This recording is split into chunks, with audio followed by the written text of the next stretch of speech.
Hello, everyone, and welcome to TradeFinder Live. My name is Zach. I'm one of the team here at Elliott Wave Options, and I'll be facilitating the session tonight with Rob Roy. As always, we need to go over some important housekeeping details about the session, and then I'll introduce Rob. First and foremost is our live disclosure disclaimer agreement. If you've attended any of our live sessions previously, then you've seen this. The main thing to take away from it is that we are not licensed investment advisors in the United States, so nothing is to be taken as personal investment advice.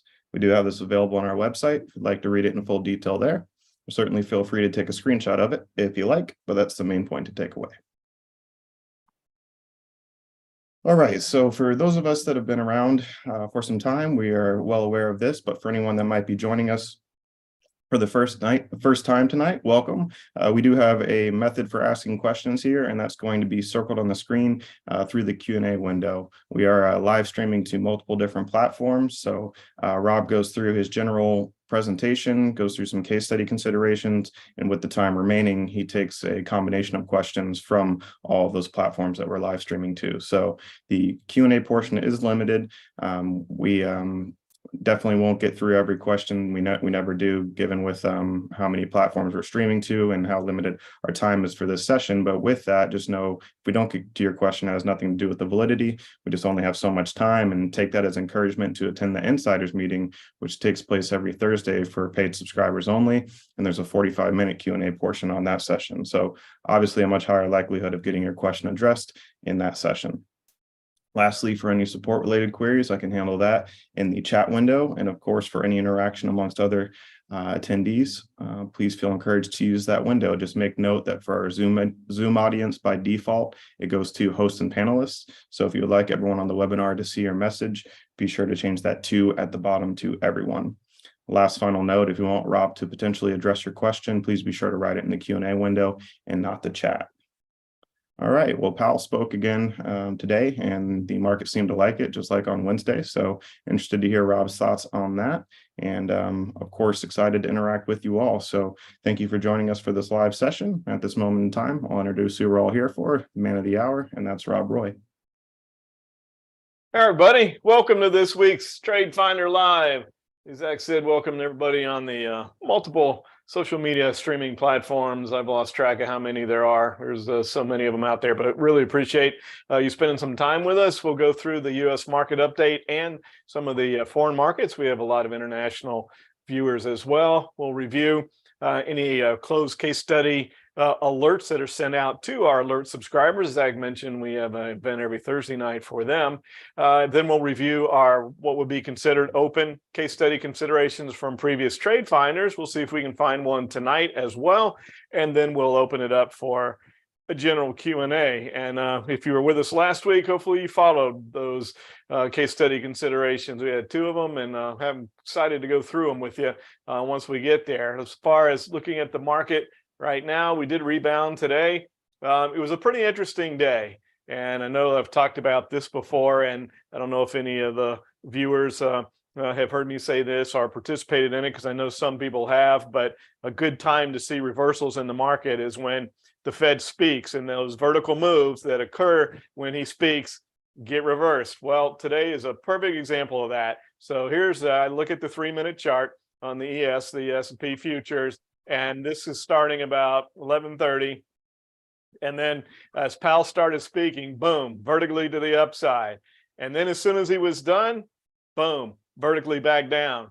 I heard these are called Robisms, these little rules that I share with you all the time. And I'm always talking about vertical moves get retraced. And I don't like it when stocks go vertical, because this is what happens even on a 3-minute chart. So you go vertically up, come vertically back down, and then we go on more of that 45-degree angle. And what am I always saying?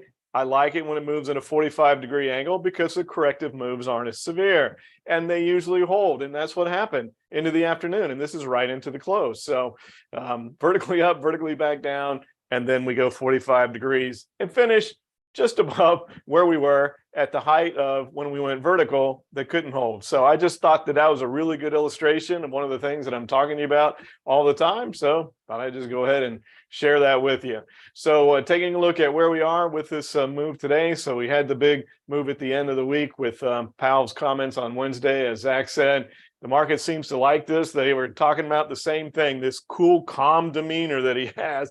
I mean, the stuff that the media picks up on is amazing to me, but that's what they're giving the market reaction to, is that he doesn't seem stressed. He seems very cool and confident that they've got things under control. And that's the reason the market's going to the upside, whatever. But there is no question about what happened today. We did come down and tap the 10-day moving average on the low. Did that have anything to do with it? Or was it Powell's calm demeanor? But we finished back to the upside. So we're still well involved in this zigzag pattern that we've highlighted quite a few times. And then you can see, came up to that 61.8% level, came back down, doji there, tested the 10-day moving average today, back above the 61.8% level. And there's that C wave extension that happens to be right in the middle of the wave 5 tap box. Again, you have that potential price target along with the C wave extension at literally the exact same price. So does that mean it's going to happen? No, nothing's 100%. Does it mean it has a slightly higher likelihood of happening if it was just this zigzag? Yeah, it does. So multiple Elliott wave patterns that the algorithm is identifying a potential price target. Will it get there? Well, we'll find out, won't we? But that's where we are today. So I did want to go through and show you interest rates. So here's the interest rates. They moved back to the upside. Now, there was some concern about this at the end of last week, that if rates start going back too high, then all of a sudden that's bad for the market, and that could end this upward move, and that could cause us to roll over. But as you know, if you've been listening, my viewpoint, for whatever that's worth, is that if we stay in this range, I really didn't want rates to go much lower than that, because that's indicative of too much money going into bonds. But they're right. We don't want to see rates take off to the upside. That wouldn't be conducive to a market rally. But as long as we stay within this range here, I think that's perfectly fine. And the market seems to be okay with the rate hike that went up, or the increase in rates that occurred today. And remember, this wave 5, if that's the end of it, which it appears it is, then what Elliott wave suggests is that you retrace back to the previous 4. So maybe that's all that's happening. So this move to the upside doesn't concern me at all as far as the market continuing higher. I probably would get a little concerned if we broke above that wave 4, but not until that happens does that concern me at all. And then we have the dollar that has bounced back. It came down right into the wave 5 tap box. So again, I like the strong dollar. Didn't like these vertical moves lower. I like these more consolidative moves and then bouncing back up. So a lot of people think that a lower dollar is a little bit more conducive to the markets going higher. So even if we went a little bit lower, I've said 96 is, we drop below 96 on the dollars, where I'd start wondering, okay, what's going on that we're not aware of.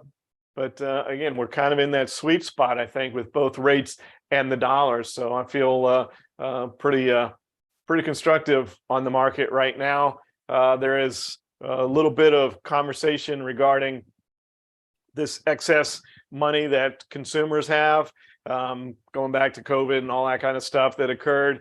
And the expectations is that's going to run out in June. So what happens then when there's not the retail money to move into the market? Remember when I mentioned last week that I'd heard a first money manager on CNBC saying that they were getting their first FOMO calls, where some of their retail clients were saying, hey, we need to get in.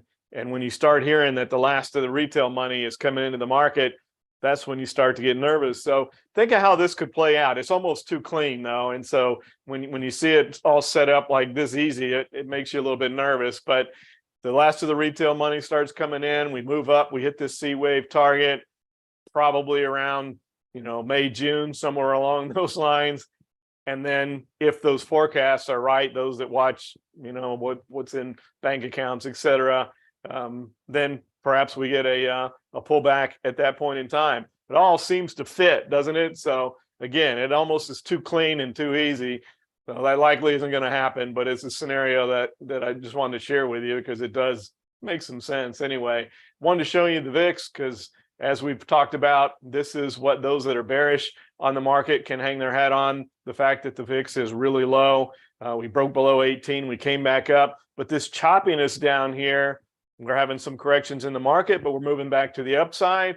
And I've speculated, could it be that because we stayed elevated on the VIX for so long that we stay down here? Obviously, we're not going down to 10 or anything like that on the VIX, but just chopping around in the lower range and perhaps staying in between this area around, and just go up here to 18 because that was a little bit of an aberration, I think, there. I don't think we go much below 18. And in this range between the 5 and 4, once again, kind of the sweet spot, I think, on the VIX. So all these things do lend to the potential, at least, of the market going higher in the short term. Then I think we reevaluate and all bets are off.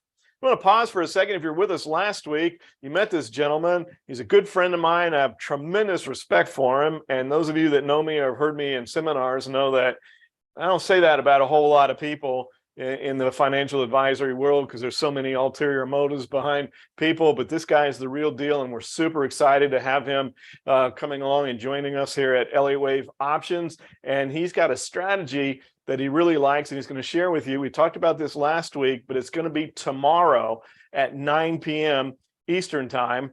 And so if you're a TradeFinder subscriber already, you don't have to do anything. You're going to get a link to join it. But I wanted to invite him to come back on. If you haven't seen us in a while, or you're new, you haven't met him yet, I'm going to have Jeff come on and just tell a little bit about his background, get you excited for the presentation tomorrow night. So again, you'll get an email. All you have to do is click on the link. So with that said, I'd like to welcome a friend and combatant in the world of options trading, Jeff Beamer. You there, Jeff? Hey, Rob, how are you? Good, thanks. How you doing? You guys warm up there? Finally, ice storm last week, 70s this week. Love it. Yep, I hear you. So looking forward to this session tomorrow night.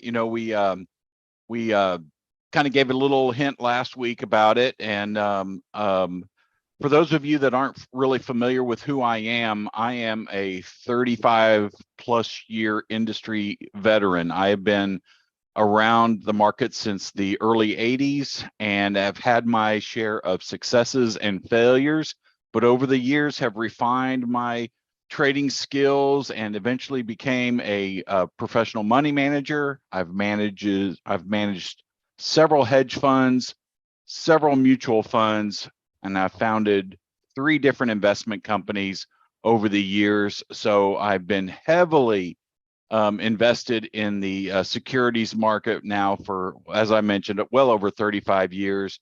And one of my favorite types of strategies we're going to talk about tomorrow night, and that's specifically surrounding those that involve being delta neutral to the market, which is unique to the securities market. You really can't do this type of investing or trading in any other market out there. And so together with Rob tomorrow night, we're going to bring you a little bit more insight into that and the opportunity that it presents. So Rob, you have anything to add to that? No, other than you've been doing this longer than me and you're younger than me, but I had my I had my stint as a golf pro first. I didn't figure this stuff out until after about 12 years as a golf pro. So, but no, I'm glad you had a moment to share with us, tell everybody a little bit about your background, and hopefully everybody's excited for the presentation tomorrow night. So once again, as a reminder, you don't have to do anything. If you're already a TradeFinder subscriber, which you should be if you're watching this, you will get a link, and just click on that link and join us for the live presentation. It's a really cool strategy, and it's what a lot of our subscribers have been asking for, some of the strategies that are included in the delta neutral type of trading that Jeff does. So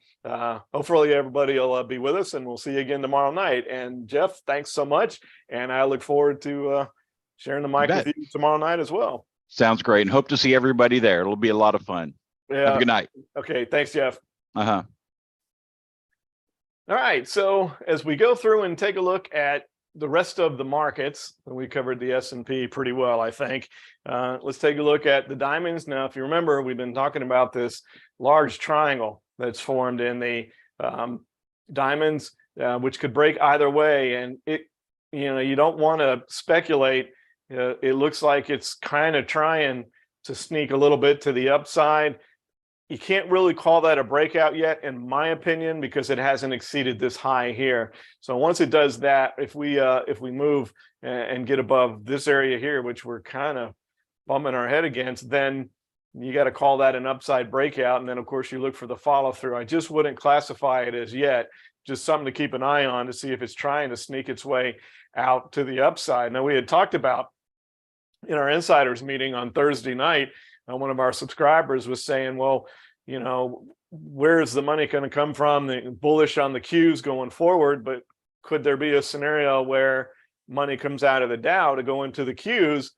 Because the Qs were so beat up, we've covered this numerous times, that's where some great gains are going to be made in the earlier part of a move to the upside. So I do think the Qs do well the rest of the year, unless something all falls apart and the Federal Reserve does go back into raising rates and stuff again.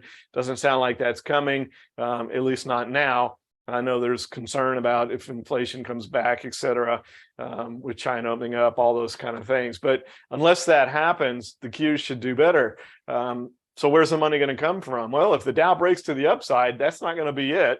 But we have to keep an eye on the fact that it looks like it's trying to.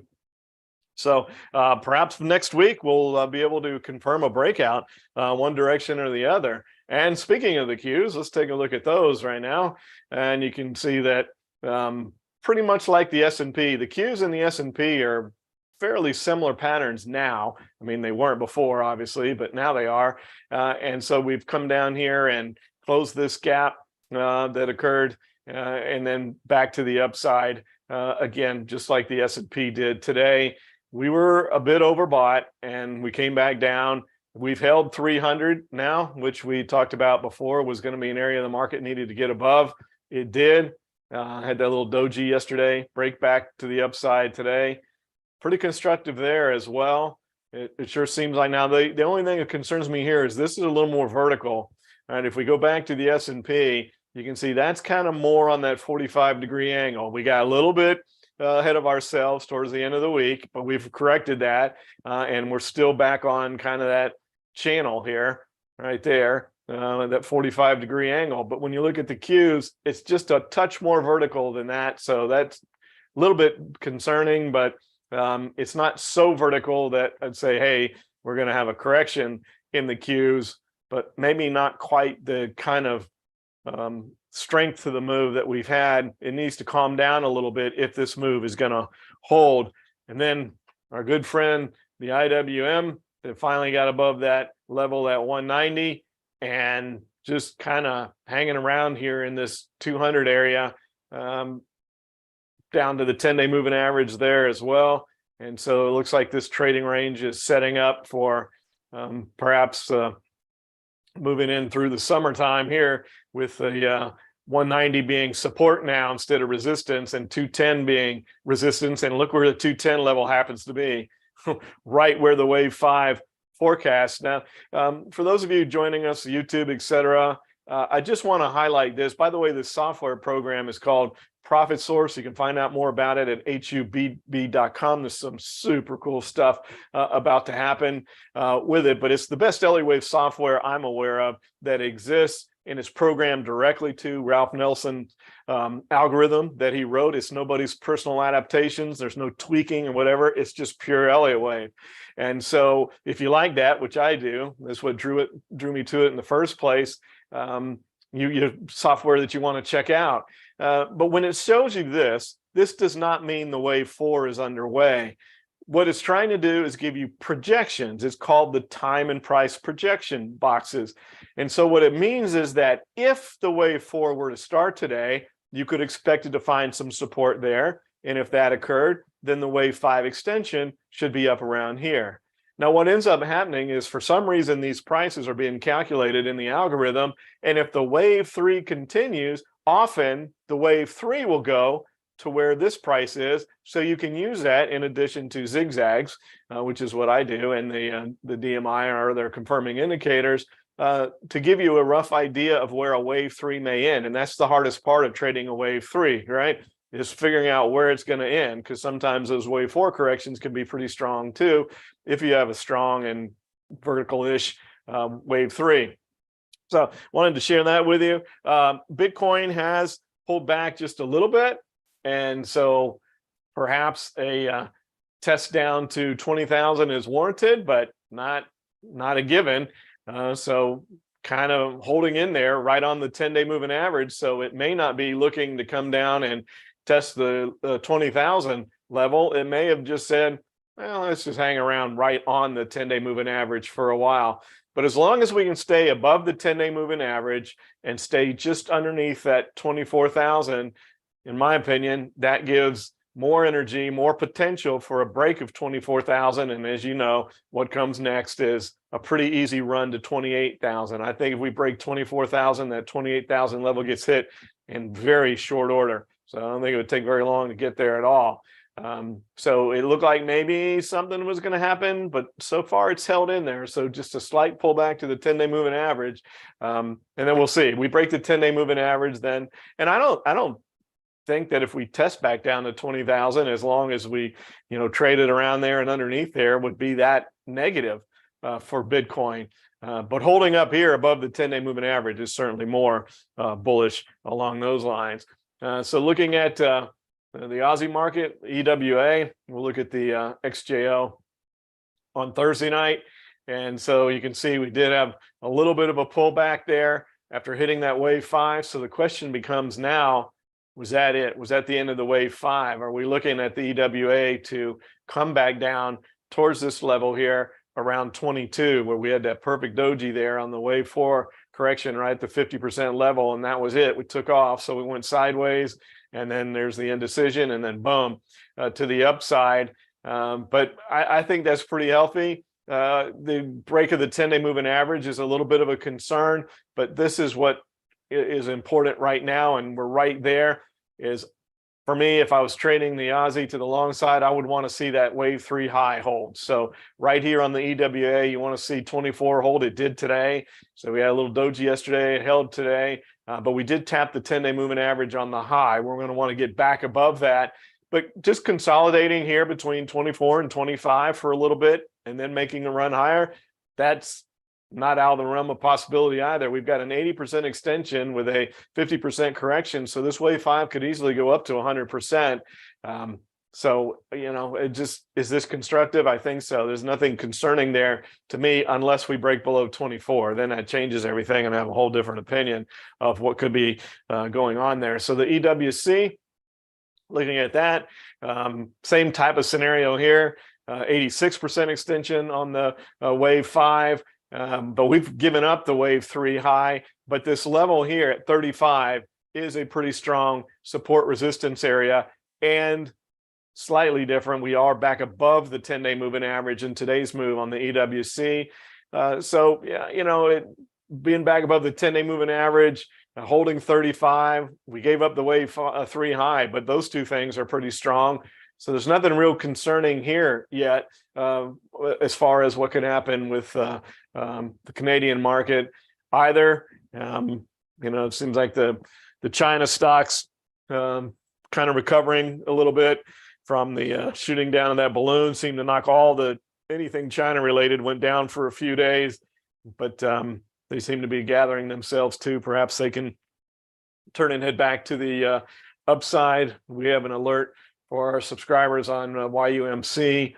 They reported earnings, and they basically met earnings. A lot of things were exceeded expectations. Can't really tell much after hours if anything's going to happen, so we'll see what happens with that one tomorrow. But that could be a little bit of a signal if a bid's going to come back to the China-related stocks. Looking at the INDA for friends in India, and we've been lamenting this. The Adina, whatever that, how you pronounce that company, that news there just really sent shockwaves through anything India related, it seems like. And so trying to get back to that 10-day moving average, and we just trying to hold 39, and we gave it up today. And that's that fingernails on the edge of a cliff holding on that I've used as an analogy before. It's to do that when we're already oversold, that's not so bullish. It almost seems like maybe the INDA wants to come down to 39, test that wave 5 low, and then we see what happens from there. But now we're labeled into a 5 wave to the downside pattern on the INDA. So none of that is from a market that seemed to be one of the stronger looking markets around the globe to now one of the weakest, is an amazing 180-degree flip. So can we hold 40? Can we get back to the 10-day moving average? Then we have 41 as resistance, or are we going to come down to 39? So yeah, some concern there on the INDA. Then let's go to Germany, which has enjoyed a renaissance, to speak of this coming into fall and into this year after so far being just the gross underperformer and down in 5 wave patterns consistently, but acting much better now. We got 2 vertical there, and there you go again. There's what I say. That's why I don't like vertical moves, because they get retraced often quickly. But right back down to 28 where we consolidated. So we tried to break, but it was a vertical break, so it didn't hold. So now we're trying again. Can we hold this 28 level? We're starting to get a little bit of separation here between the 10-day moving average and the 50-day moving average. So that's showing a little bit overbought short term right now. Maybe coming back down a little bit wouldn't be so bad for the EWG, because that's been a heck of a run since October. So a little bit of pullback, I don't think is a negative for the EWG at all. Gave up that move, sitting here at 28. Obviously, holding 28 is really bullish, but a move back down to 27 or even 26 again, I just don't think that's so bad. It could be a good entry for potentially another move to the upside if it wants to do that. Also wanted to show you, here is one of our alerts that we closed out. We're excited to have strangles coming back in. When we had the VIX at 35 for so long, we weren't getting many of our unique strangles in the volatility portfolio, but now they're back. We've had a couple winners in a row. And so here was CHRW that popped on earnings. Just kind of hovered around here. This is what they do. You need to get some time decay because you're buying a call and buying a put, and then the breakout occurs and they take off. So that's a really classic looking risk graph. And these are mark-to-market graphs, so they show what the position's doing every single day. So here was our entry on CHRW, and you can see it was a descending triangle pattern. And I've mentioned numerous times that although it makes for great marketing, a descending wedge does not mean a pattern is going to break to the downside any more than an ascending wedge means it's going to break to the upside. It's a wedge, it's a triangle pattern. That means it can break either direction. And this is a good case in point. So we had a low ADX, it was coming up, and that's that lava bubbling underneath the volcano. Another analogy that I use. I guess those are Rob-isms, and there you go. There was the break, and it wasn't to the downside. It was to the upside. In fact, it was such a break on the earnings report that it got a bit overbought short term. So that prompted us to go ahead and take our gain. So there's our 38% profit, just under a month. So this is kind of in the norm. Right around that time frame is the average time frame for a strangle. They run anywhere from 30 to 70% on average as far as the profits. So this is, you just call this an average ordinary example of what's in our volatility portfolio with the strangles, again with the mark-to-market graph. And it's just a classic example. These aren't the home run type trades because you're covering both sides, right? You're not picking a direction. So you don't make as much money as you would if you get a directional move right. There's no doubt about that. However, when you don't care whether it goes to the upside or the downside, you just need it to move. It's all risk reward, right? So if you're taking some of the risk away, some of the reward goes away, but still good solid returns when you don't have to pick a direction. Looking at some of the case studies previously, we just have a few of them and we're going to close out a couple of them. So here's Monster Beverage. This is our oldest one. And this one's starting to become a pretty significant time value churn here. So there's two schools of thought here. It's held 100. So as long as it's held, that's 101. So as long as it holds and stays above 100, it's hard not to be constructive on it. It had a 38.2% wave 4. So you would expect a an extension up to 61.8. You can see it tried to take out that wave 3, got turned back, but it held 100, and now we've bounced back up again. So you kind of hate to say, well, I've hung in there this long to wait and see if it can't, because it'll take off if it breaks above that wave 3 high, but it has to do it, and so far it hasn't. And I wouldn't begrudge anyone that said, I'm just tired of waiting on this, I'm going to put capital elsewhere, or as I've said all along, as long as it stays above 100, it's hard not to say there's still a pretty good likelihood that that's going to break to the upside. So I see two schools of thought on that. Make your choice. And again, that's the difference when what we do here at TradeFinder versus our alert service, where on our alert service, we send you out alerts on entries, adjustments, and exits. Where here, you got to figure it out for yourself. Taking a look at Abbott Labs. So we looked at this one. This was on the 10th of January and went a little bit higher, came back down. This one's holding 110. So we haven't been in this one that long. So I think the fact that it held that 110 and made a really nice reversal today. Now we've got a doji, so be interested to see what does that mean for tomorrow. Does that mean we're going to take off back to the upside or come lower? That would tell a lot as far as whether I would hang in there to see if we make this run up to 120 or if we just go ahead and close that one out. So we're a little bit lower than, well, where were we on the entry? So 113. And we're at 111.9, 112. So we're a little down on this one, but holding 110. See what happens is the way I would view this. With this kind of move here, it's not a doji. It opened down there. That's the dot from the dotted line that made it look like one. So it's not a doji. It just closed near the high. We'll see if that continues back to the upside. I'd want to give it a try with that reversal today, see if it carries into tomorrow, and then maybe make a choice from there. But then we looked at KB Homes, and that was 2 weeks ago. And we said we'd hold it last week, even though it had moved higher. But we said, hey, 40 was our target, so let's go ahead and wait. Well, how about that? It blew right through 40. We got as high as 40.92. We almost hit 41. So that one hit our target. So that was a really nice trade in 2 weeks. So we're going to take that one off. Hopefully you followed that one.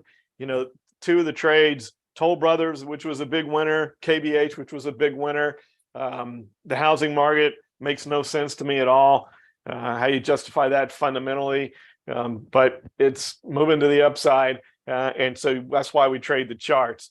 And then last week, we looked at Adobe. How about this move? I hope you followed these from the last two. These three trades in a row would basically pay for an annual subscription to our alert service.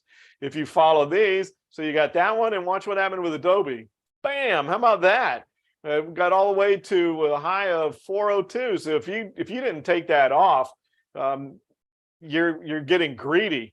So the huge move to the upside. That's so we moved from 370 to what was it? What did I say the high was? 403. So 33 points. Move to the upside. It's a pretty nice trade. So hopefully you follow that one. And then not to be left out, FND. We said we like that one because of what was going on with the housing market stocks, and we had KB Homes, and then bam! How about that? So massive moves on both of these from last week that occurred within a couple days. You made these huge moves within a couple days. So within the last 2 weeks, you've had three huge winnings if you followed along with these. So hopefully you have. Hopefully that's why you're here. We talk to markets and we look for opportunities. So I don't know what else to say. If you look for more than that, I mean, that's three good ones within just the scape of 2 weeks.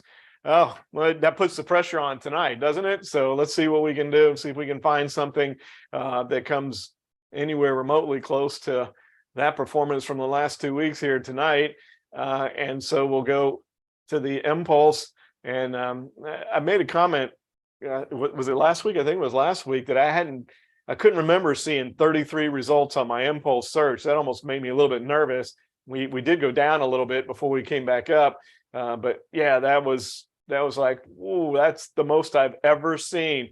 And these searches over here, if you're an alert subscriber and you have the software program, you get these searches, and these ones that say EWO are mine. So the folks at Hub program those in. They had their programmers program those searches in so that they're pre-computed. So you don't have to wait for them to run and put all the stuff in, and just generates them automatically. So there's Adobe is still there. Wow. I just said you're being greedy if you didn't take it off, but it's still on the list. That's nuts. It pulled back a little bit, so I don't know. I don't think we want to do that one again, though. But this has caught my eye. Google, you may have heard me say this before, is it's the stock for me personally over all the years that I've been trading options has had more trades, Elliott wave trades for me personally than any other symbol, and it's not even really close. Google, I don't know why, just seems to follow Elliott wave patterns to a T. It's just amazing. It's been my highest winner that I ever had. I had a butterfly on Google this a few years ago, and it went right directly to the midpoint of the butterfly on expiration. That was a massive trade. It was like 1,000% gain or some crazy stuff like that. So you just don't, you get a couple of those in your lifetime. Really, that's how it is. But so I'm always puts a smile on my face when I see Google show up on the list. So I'm gonna have a hard time not picking this. So if we has some pretty good volume there. The earnings report stuff came out and they went down, and it's shaking it off. I mean, it's been anything that went down on earnings has been a buying opportunity. It's been amazing. This is kind of reminiscent, and I hate to use those comparisons, but going back to like 1999, 2007, times like that, where a stock that got hit on an earnings, it immediately rebounded and went back to the upside. And that's what's been occurring here. People are looking at that's a buying opportunity when it gets hit. They look past the earnings issues or whatever caused it to go down. But I really like that move, and yeah, I'm gonna have a hard time talking me out of this one. But the other one that I saw was Intuit, and obviously this time of the year, you would think is favorable. But yeah, I don't like that pattern as much, though. You could make an argument that it's breaking out, but it tried and it came back down. Now, are we trying again? No, I don't like that one. So I was just curious when I saw it on there, but go back and see if there's anything else. Chipotle. So that one on earnings is going to have a whole different picture. I was just curious what the chart looked like. So it was down $62 following earnings. They had a miss on earnings. So let's see if there's that's in a corrective pattern. So that's why. So that's the end of, that's one thing that you become interested in. Is this an A wave of an impulse and the correction? But $62 is nothing for this stock, though. I mean, that's not a significant pullback at all. We'll see what happens if it has any follow through to the downside. That could be, I'm looking at that to see if there's a potential zigzag to the upside there. I'm sure you're all jumping on this one. So, okay, we'll look at it. Apple's on the list. And I know that was, you're probably foaming at the mouth. Why isn't he clicking on Apple? Well, I did. So there we go. That's, Apple and Google on the impulse list to the upside. Gosh, the only issue here is that look where we are. We right back to the previous four, exactly what's supposed to happen. And then it got turned back, but it looks like it wants to try to run again. So, this is where I said that Apple was pretty good up until here, because this is where the 150 to 160, that 155 area is where resistance is. And, could we break above 160? We could. See what the DMI looks like. Oh, that looks pretty darn good, doesn't it? So if we can gather ourselves, we were a little overbought to try breaking above that. And so now we've come back. If we can break above that, then I think easily Apple runs back up here to 175. There's nothing in the way but it's got to get above 160. And does anybody short Apple? I mean, is easy to say the shorts are going to try to put a stand on here because that's usually how it works. But it's one of the stocks. And like they got more money than the market. They got more money than some countries do. Hard stock to short. So not hard. You can short it. Obviously, I didn't mean it that way. I just mean from a mental standpoint, it's hard to justify trying to short this stock with the balance sheet that they have. But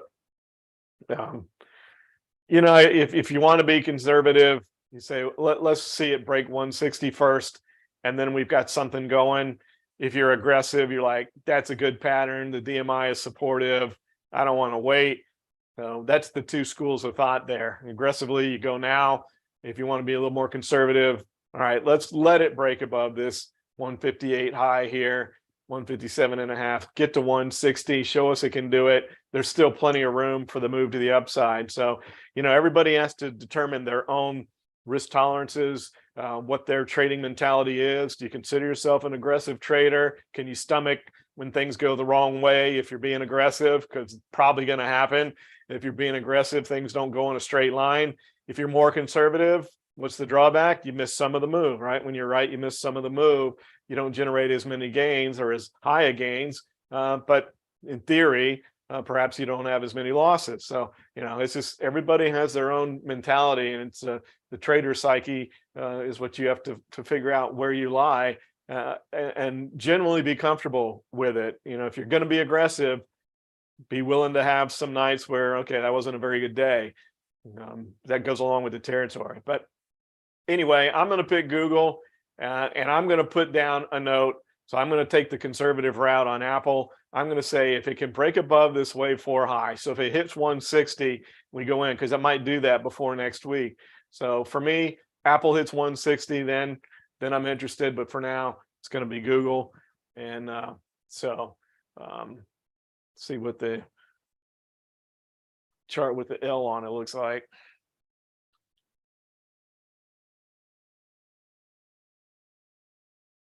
Yeah, same thing. So take your pick. So we're going to do Google tonight, and then I'm going to put Apple if it hits 160. How about that? I don't think there's ever been a TradeFinder where our case study considerations were Google and Apple. What does that tell you? That's pretty wild. It's pretty interesting. Spot on, Zach, 9:45. Take some questions. Yes, well done, Rob. Right on time. That was very interesting to see those big names in the bullish impulse category there. Sure is. And also very interesting from a macro view of what all this China stuff is going to, end up impacting the market, or what all is really going to end up happening. Is it a gray swan at the moment? Is it a black swan? And you read my mind on FXI. I was going to say here that Angel says, is FXI still in play, or did the balloon pop spoil the party? Well, the balloon pop certainly spoiled the short-term party, that's for sure. And maybe YUMC redeems itself tomorrow on its earnings report. Who knows how that'll be taken. To me, looking at it, but my comments about fundamentals are so hard to figure out. But to me, that had to be a big surprise that with everything that's gone on, they performed as well as they did. So looking forward to reopening. But to answer your question on the gray or black swan kind of stuff here, our defense minister called China's defense minister today, and China rejected the call. So I think there was some trying to mend the, come on, you can't float a reconnaissance balloon over us and expect it not to get shot down. So it's all political theater over there in China, I would have to believe. But it looked like we were trying to reach out with an olive branch to say, okay, let's try to get negotiations back on because Blinken canceled his trip, et cetera. And they rejected the call. So who knows, they're mad at us because we're sending people to Taiwan and stuff like that. So it's definitely, on the borderline of the old Cold War stuff going on between us and Russia. So has it ended the party? I think for me, the FXI would have to break below 30 here. If it broke below 30, then I would have some legit concerns on it. May be a while before it can turn around and come back. But if it holds that, the next thing is, of course, it's got to get back above the 10-day moving average. So it definitely let the air out of the balloon. Did it pop it all together? I'm not sure. We'll have to wait and see. Yeah, no, I completely agree. And I mean, like you said, if the tables were turned, there's no way they wouldn't have shot. No chance. But No we won't chance get at too all. political, and I don't want to take up too much time tonight. So we'll go over to a question here from Rajiv from YouTube on MELI.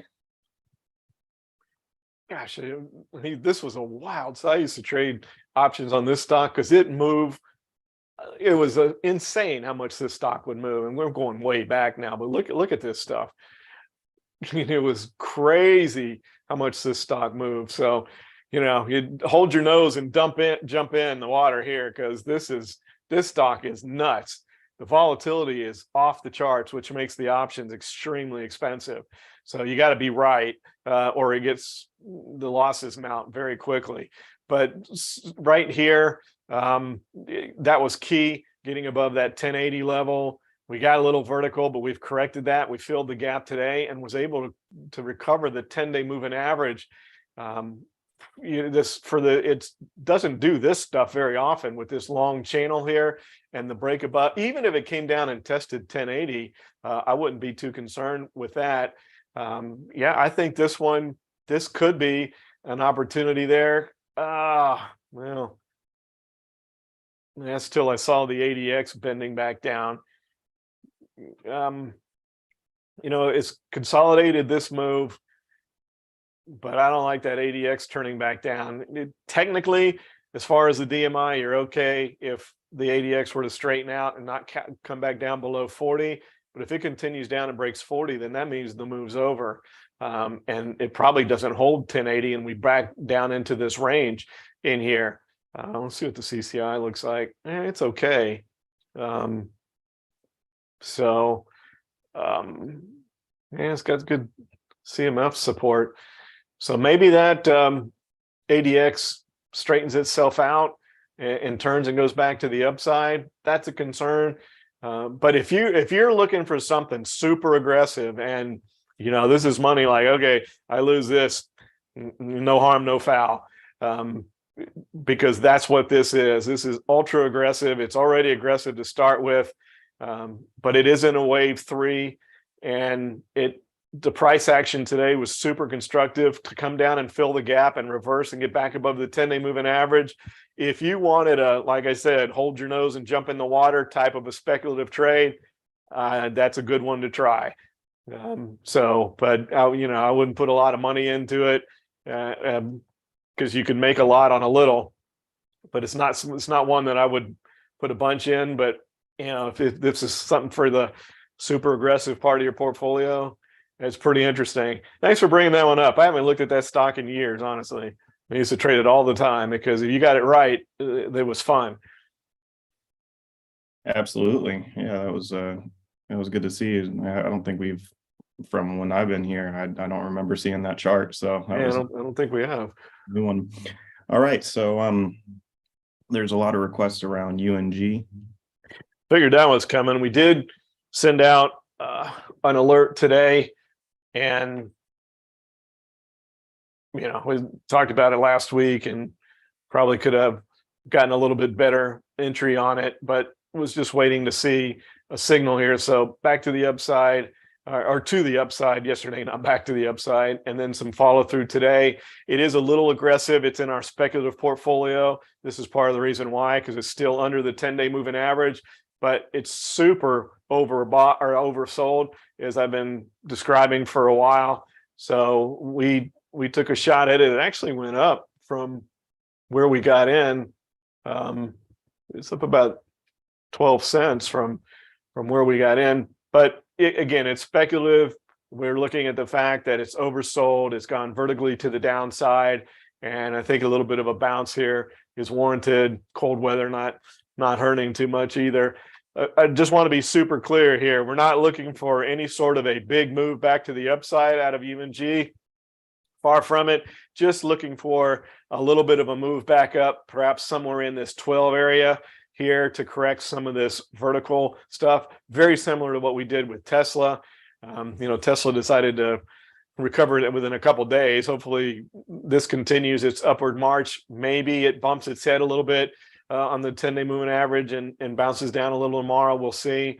But there will be some short covering in this if it can continue to turn back, and getting above the 10-day moving average would be helpful there. But so we took a shot at that for our subscribers. But again, in the speculative portfolio, due to the fact that it's just trading an oversold condition and it's still below the 10-day moving average, I still believe that even if it turns and goes lower, we'll probably just add to it. I think 12 happens at some point. It'd be great if it was sooner rather than later, but we'll see how it plays out. But yeah, I figured UNG was coming. That's why I didn't put it in the original part of the presentation.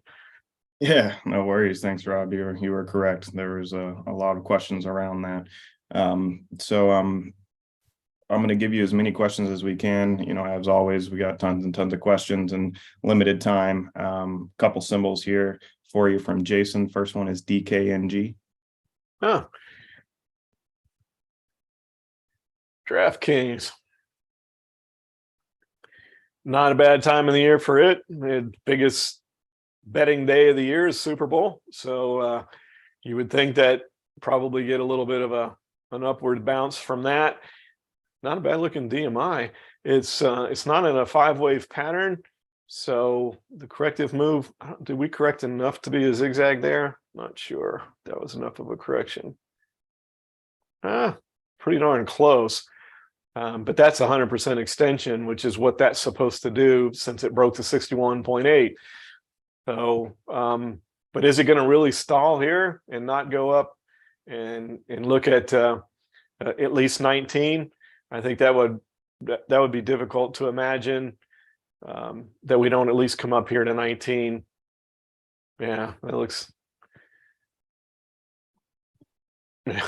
I think it hits 19, and then I'm not sure after that. We'd have to wait and see. But the 10 is sprinting away from the 30-day. There's some strength to that move, and as I said, the Super Bowl, it's the biggest betting day of the year, so their next quarter earnings should be pretty good. Anyway, I think it goes to 19. What's the other symbol? Agreed. CPNG. Sorry, N as in nano. Oh, CPNG.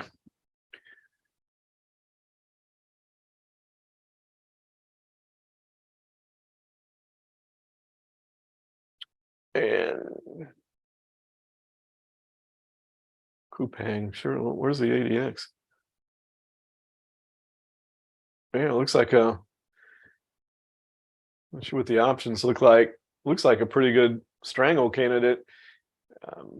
It's not the greatest symmetrical triangle because some of this stuff is really sideways there around 16, but it's not the worst one I've seen either. And so, yeah, it looks pretty interesting. It looks like he wants to do something. There's no way to know which way. Let's see what the options look like on this real quick.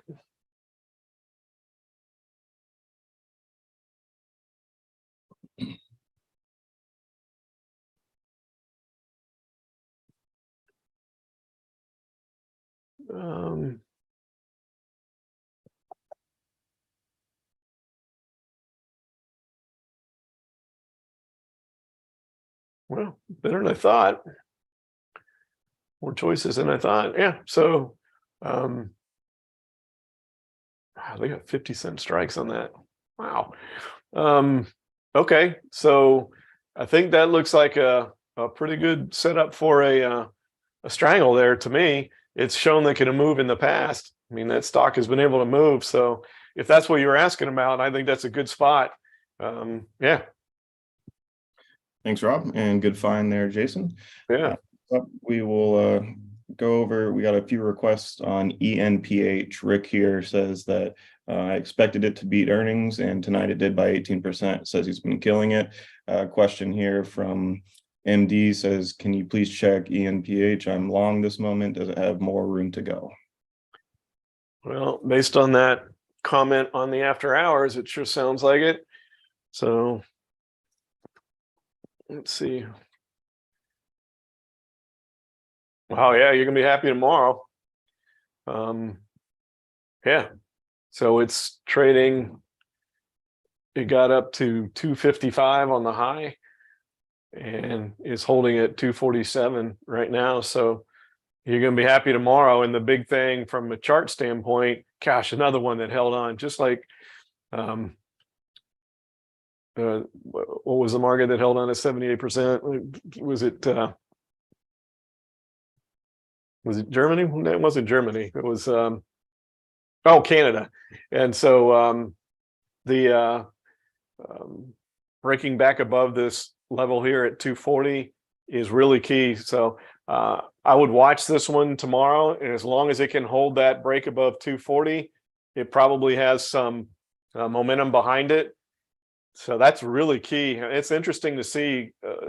So on earnings report, that's good. It's reacted well to it after hours, and that's going to propel it above a major resistance area. That's a pretty solid entry point. So those of you that are long, yeah, you'll be happy tomorrow. Keep an eye on it, and if it can hold 240, I think you're going higher, and you're going to be even happier. Yeah, that's pretty cool.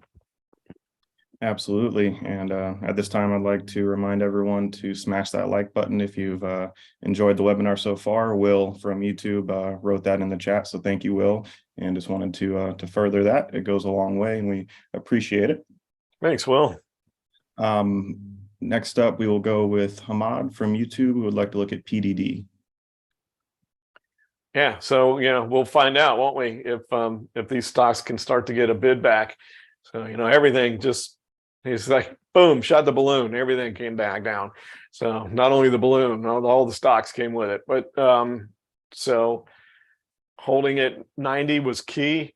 So it bounced off the low. It hit the 10-day moving average on the high. So I just think we're going to find out a lot tomorrow, because there was a bit of it seemed like there was a bid coming back on the China stuff today. And, with Yum China and this, we'll see if that follows through, or if it was just maybe a bit of an oversold bounce today, or it just felt like that there was a bid coming back. And some of these charts like this one, we'll find out tomorrow if it can get back above that 10-day moving average. So that'll be key. I think if it does, you're okay. If you want to be, it's that conservative aggressive argument again, the more conservative play is to let it get back above 100, and then you go long. Because it could ping pong back and forth here between 90 and 100 for a bit. Okay. I see we're at time. You got time for more, maybe? Yeah, I'll do one more. One more? All right. I'm going to give you one more symbol and then a follow-up question. So okay. I feel like I've earned the right to do that at this point. So well, stop talking and do it. Jordan here says, can we please look at BG? I straddled at 195 with expiration of 317. Well, so did we. We did a strangle. So I'm totally with you there. And it looks great, doesn't it? And so we'll find out with earnings. See, the volatility in the options was not really high, considering it's got earnings. So we'll know tomorrow if it breaks out on earnings. So it's rare that you can do that. I used to say don't do it right before earnings, because they pump the volatility into the options, and you're just going to have an IV crush. And we probably will have a little bit of one, but being a strangle, being out of the money, the VIX is low, the volatility went up a little, but not very much. So I think we have an opportunity here, if it does break out on earnings and runs to do pretty well. So it's kind of a rare scenario. As I said, I usually caution against that, but the opportunity presented itself, and I like the chart too. So I see why you like this. So let's see how we do tomorrow when it trades after earnings. Absolutely. And I just wanted to end on this great question from Harvey here, who says, can NVIDIA keep going up? I was waiting for NVIDIA to come out, and yeah, you saved that one for the end, didn't you? But clearly we got out too soon. You know, we did this here in TradeFinder. We had an alert on it for our alert subscribers, and it was great. And we just obviously got out too soon. We got a little bit of a pullback, and I was saying, because this has been asked about on YouTube too, and I was saying I'm looking for another entry. Well, I keep looking because it really didn't give you much opportunity here with this pullback. I kind of thought we might see a move back to here, and it didn't do it. It held right there, and that was it. That was the opportunity. So I think it goes up to that. I think it goes up to 250 is where I think it goes now. You know, tiny bit vertical here, and you know, this, it looks like that positive ADX wants to overtake the positive directional indicator wants to overtake the ADX. So I don't see anything slowing it down now, and really aggravated that you know, just got. So that's where the aggressive conservative comes in, right? Just tried to get a little too, you know, we already had a good alert on it, and trying to get a little too conservative, and missed what I didn't think was an entry, but turns out in hindsight it was. Now with the move today, which I was watching it today, just shaking my head, it's very frustrating. But if we can come back a little bit, get back below 220, consolidate a day or two would be great. Then I think we make a run up towards that 250 level. But the long-winded answer to your question, can it keep going up? I think it can. You know, it's amazing, and it's super strong right now. So I think that look at that. Yeah, money's flowing into it, and I don't think you're going to see any sort of a significant correction in that stock at all. And aggravating that. I mean, the timing of the first exit was so good. Now it looks terrible because got too greedy on trying to find another entry. So don't make that mistake. Thanks everybody, as always, for your attention tonight. Time's most valuable asset we all have, and we are serious when we say we appreciate you spending some of your valuable time with us. As I said, please hit that like button if you enjoyed this. We do our best to make your use of time educational and informative. Have a great rest of your week, and for everybody, hopefully see all of you tomorrow night.